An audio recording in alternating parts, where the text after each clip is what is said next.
Hey, Country here with another game review. Today we're going to talk about a short horror game called Nine Child Street. Again, as always, I'm going to try to avoid spoilers, but I am going to take us to the other screen. We're going to pull up some gameplay so you can at least see what the game looks like, get a sense of the gameplay a little bit, and just very basic stuff like graphics. Anything else that might make you decide if you want to play this game or not. So head in there right now. All right. So to start, the game itself, like I said, a short game, about an hour long is all it takes to completely finish. Um, Basically, the entire premise of the game is you're a boy, and you break into the house across the street because you've been seeing some weird things. You have some pictures. It looks a little weird. Basically, what you find is that there's a bunch of kids in there, and they're dad, I guess. It's a weird dynamic. And to avoid spoilers, I'm not going to go much more into detail than that. But the dad really likes making dolls. So to escape this house, you're going to have to solve some very simple puzzles. It's not hard. If I can do it, that means anyone can do it. But you solve these puzzles, and basically each kid has a doll. You have to get their doll, and that's how you're able to leave the house. Um, you also find out that these kids have been watching you the entire time, which is really creepy.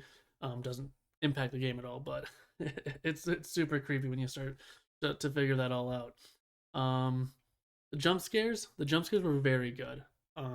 It had some of the best jump scares that I have seen.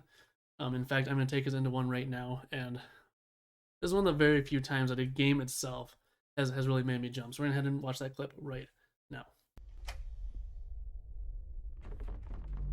Oh my god, Jesus Christ! Fuck me! God damn it.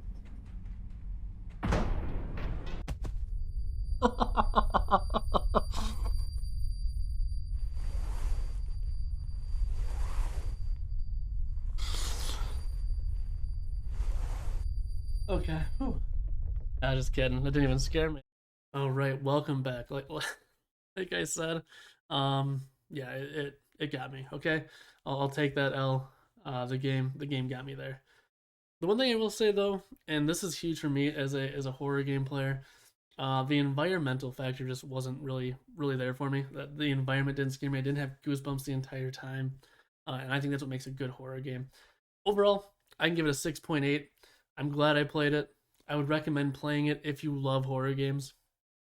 If you're, if horror games aren't your thing, you're not missing out by not playing it at all. If you don't really love horror games, you're probably not going to like this game, to be honest with you.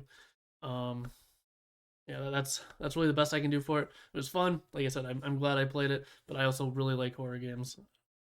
I 6.8. That's really the best I could give it. Yeah, that's the best I can do. I wanted to come up with a reason to boost it up a little bit, and I just can't do it. So 6.8.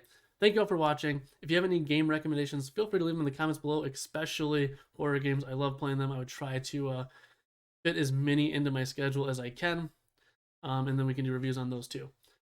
So once again, 6.8 on 9 Child Street. Have a good rest of your day. Thanks for watching, and goodbye.